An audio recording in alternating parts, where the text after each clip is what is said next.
मांगे क्या क्या? नमस्कार सर, मैं राष्ट्रीय महिला जाट मंच की सदस्य सुमन हुड्डा किसानों के पक्ष में आज खड़े हैं। और आप ये मेन बात समझिए कि नारी को आगे क्यों आना पड़ा।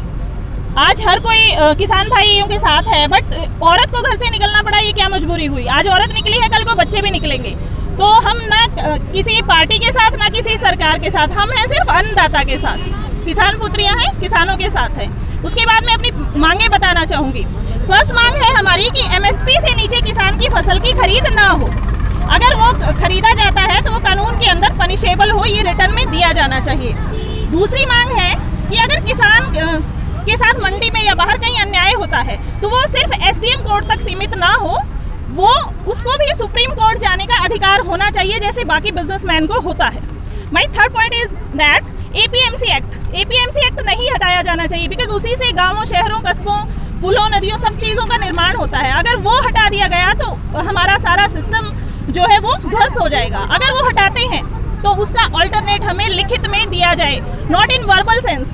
We want everything in written. उसके बाद है, अगर मंडी से बाहर कॉन्ट्रैक्ट फार्मिंग वाले जो किसान हैं, वो कॉन्ट्रैक्ट फार्मिंग वाले हैं, वो किसानों की फसल को नहीं खरीदते हैं, तो कौन खरीदेगा?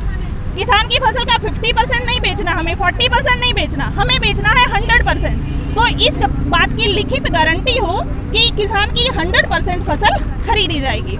नेक्स्ट इज स्वामीनाथन रिपोर्ट लागू की जाए। जो हमारा C2 50% प्राइस कैलकुलेशन का फॉर्मूला है, उसको लागू किया जाना चाहिए ताकि किसान को उसकी फसल का सही दाम ले। Six and last point is कि जो उत्पादन हमारे देश में हो रहा है, जो किसान हमारे देश में उत्पादन कर रहे हैं, उस फसल को हम बाहर से आयात ना करें जब तक हमारी फसल जो देश की है वो यूज ना हो जाए। हमारे किसान को प्रायोरिटी दीजिए, आप दूसरों को क्यों आयात करके प्रायोरिटी दे रहे हैं? बहुत सी हमारी अनाज ऐसे हैं जो हमारे पास ही बहुत आयात में है, तो हम आयात क्यों करें? ये हमारे 6 पॉइंट्स हैं और हम चाहते हैं कि इन 6 पॉइंट पे ध्यान दिया जाए और इनको रिटर्न में हमें सौंपा जाए। जन टीवी के सामने बोलने के लिए धन्यवाद।